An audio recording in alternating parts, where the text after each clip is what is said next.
ഉണരൂ വേഗം നീ എന്ന് പറഞ്ഞൊരു പാട്ട്, നല്ല പാട്ടാണ് അല്ലേ? ആ പാട്ടിനെ എനിക്ക് നശിപ്പിക്കാൻ അവസരം ഉണ്ടായി. പാട്ട് കേട്ട ഉടനെ തോന്നിയതാണ്? അല്ല, കാരണം ഈ പാട്ടിനെ നശിപ്പിക്കാൻ കാരണം എൻ്റെ വീടിനടുത്തൊരു പെണ്ണാണ്. 30 വയസ്സായ ആ പെണ്ണിനെ ഇതുവരെ വിവാഹം കഴിച്ചു വിട്ടില്ല. ഒറ്റ മകളെ ഉള്ളൂ. അവിടെ കൂട്ടുകാരികളൊക്കെ ഒന്നിൽ കൂടുതൽ പ്രാവശ്യം വിവാഹം കഴിച്ചു വിട്ടു. മനപ്രയാസം മാത്രം കൈമുതലായ പെണ്ണ് ഒരു പച്ച പാതിരാത്രിക്ക് കട്ടിലിൽ നിന്ന് ചാടി ഇറങ്ങി കിണറ്റിൽ ചാടാൻ പ്ലാനിട്ട് ചാടിയില്ല. തൊട്ടി കഴിച്ച് കിണറ്റിലേക്ക് ഇറങ്ങി കയറ് കൊടുത്തുകൊണ്ട് പെണ്ണ് പോയി വീടിൻ്റെ പുറവശത്ത്. അപ്പോൾ ഈ തൊട്ടി വീഴുന്ന ശബ്ദം കേട്ട് അമ്മ ബെഡിൽ നിന്ന് ഇറങ്ങി വന്ന് മോളെ എന്ന് പറഞ്ഞ് ഒരു 15 ടോർച്ചുള്ള ബാറ്ററി എടുത്തുകൊണ്ട് വന്നിട്ട് വെള്ളം കിടന്ന് ഇളകുന്നുണ്ട് കിണറ്റിനകത്ത്. മകളെ കാണുന്നില്ല. ആ ടോർച്ചുമായിട്ട് വെളി കൂടെ ചെന്നപ്പോൾ മകൾ ഒരു പ്ലാവിൽ കുടിക്കിട്ട് തൂങ്ങിച്ചാൻ വേണ്ടി നിൽക്കുക. അവളുടെ നിപ്പ് കണ്ടപ്പം അമ്മ പൊട്ടിക്കരഞ്ഞു, മോളെ നീ എന്തായി കാണിക്കുന്നത്?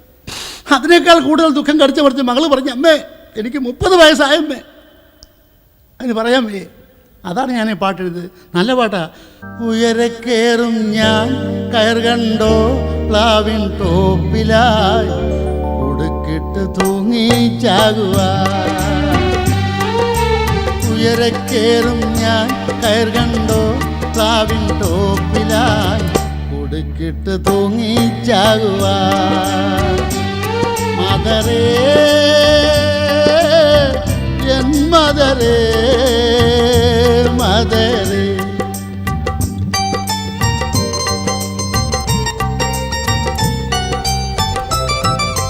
മുപ്പത് വയസ്സെനിക്കായി,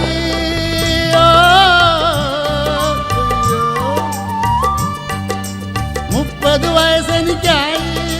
മോളിക്ക് കുട്ടികൾ 3 അയലത്തെ വീട്ടിലെ ഗ്രേസി 3 4 കെട്ടി. എന്നെ കെട്ടിക്കാൻ നിങ്ങൾക്ക് ഇനിയും കാശില്ലേ? പറയൂ ഞാൻ പ്ലാവേ തൂങ്ങണോ?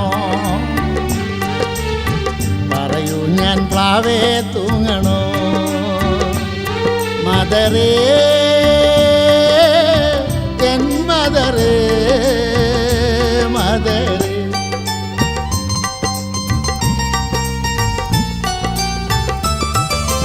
ഇടയ്ക്കൊക്കെ നരച്ചത് കണ്ടോ?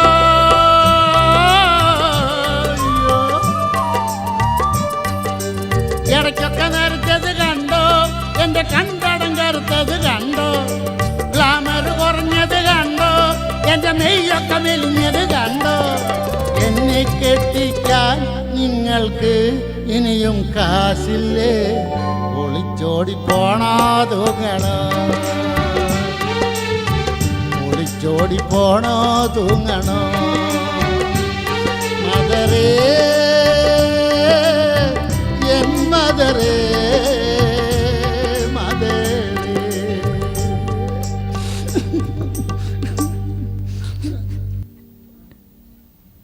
ഇത് ശരിക്കുള്ള സംഭവം തന്നെയാണോ സർ? അതെ, നടന്നു. അതിലൊക്കെ തന്നോളൂ. ഞാനുമായിട്ട് യാതൊരു ബന്ധമില്ല. സാർ സിനിമയിൽ വന്നതിന് ശേഷമാണോ ഈ പാരഡി എഴുതി തുടങ്ങിയതല്ല? ഞാൻ എൻ്റെ ഉപജീവന മാർഗം പാരഡിയാണ്.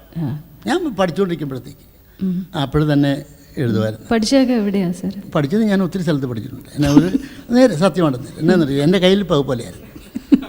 സ്കൂളിലാണോ അതോ സ്കൂളിൽ പഠിച്ച കാര്യമാണോ? സ്കൂളിലും കോളേജിലും ഒക്കെ പഠിച്ച കാര്യം. പിന്നെ അപ്പോഴും എനിക്കെന്നു വെച്ചാൽ മലയാളത്തിനോട് വലിയ താല്പര്യം. മലയാള പദ്യങ്ങളൊക്കെ ഈ ഭയങ്കര കടിച്ചാപ്പൊട്ട് പോലത്തെ പദ്യങ്ങളൊക്കെ ഞാൻ കടുപ്പെടുന്നങ്ങ് പറഞ്ഞു. അപ്പോൾ എന്നെ വലിയ ഇഷ്ടമാണ്. പക്ഷേ ഞാൻ പണ്ട് പോലെ എനിക്ക് നമ്മുടെ രാജ്യത്തിൻ്റെ ഭാഷയല്ലേ, നമ്മുടെ നാടിൻ്റെ ഭാഷയല്ലേ മലയാളം. അതിനെ മറക്കാൻ പറ്റുമോ? മലയാള ഭാഷ മറക്കുന്നത് അച്ഛനെ അമ്മയെ മറക്കുന്ന കൂട്ടല്ലേ. ഞാൻ തല്ലിക്കൊന്നാൻ മറക്കത്തില്ല. അതുകൊണ്ട് തന്നെയാണ് ഇപ്പോൾ ഇങ്ങനെ ആയത്. അല്ല, സിനിമയിൽ വന്നപ്പോൾ ഈ ഒരുപാട് ലിറിസിസ്റ്റിനെയും സംഗീത സംവിധായകരെയും ഒക്കെ നേരിട്ട് കാണുന്നുണ്ടല്ലോ സാർ. അപ്പോൾ ആരെങ്കിലും പറഞ്ഞിട്ടുണ്ടോ എന്തിനാ ഇങ്ങനെ ഈ പാട്ടുകളെ പാരഡി രൂപത്തിൽ പാടുന്നത് എന്ന് വിമർശിച്ചിട്ടുണ്ടോ? എന്നോട് ഒത്തിരി പേര് പറഞ്ഞിട്ടുണ്ട്.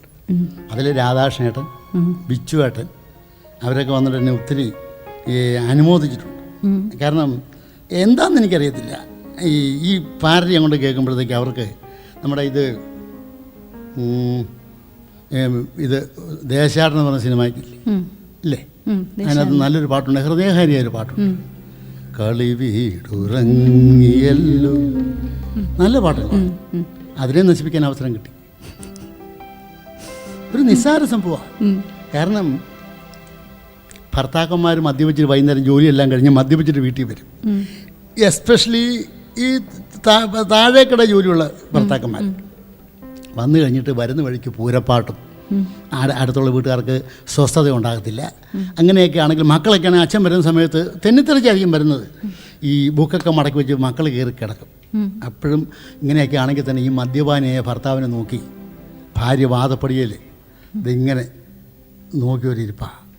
അയൽക്കാരുറങ്ങിയല്ലോ അതിയാനുമെത്തിയല്ലോ പുലരും വരെ ഇനിയും മേളവും പൂരപ്പാട്ടും എതിർക്കുന്ന പ്രിയ ഭാര്യകളെ കരയുന്ന സ്ത്രീകളെ എതിർക്കുന്ന പ്രിയ ഭാര്യകളെ കരയുന്ന സ്ത്രീകളെ അറിയില്ല നിങ്ങൾ ഇനിയും അതിയാൻ്റെ ആത്മസ്നേഹം. അയൽക്കാരുറങ്ങിയല്ലോ അതിയാനുമെത്തിയല്ലോ.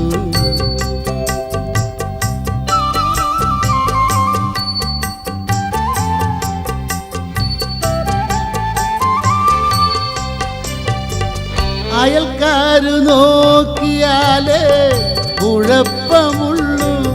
ചേട്ടൻ ആഴ്ചയിൽ 5 നാളെ തൊഴിക്കാറുള്ളൂ. അയൽക്കാരു നോക്കിയാലേ കുഴപ്പമുള്ളൂ. ചേട്ടൻ ആഴ്ചയിൽ 5 നാളെ തൊഴിക്കാറുള്ളൂ.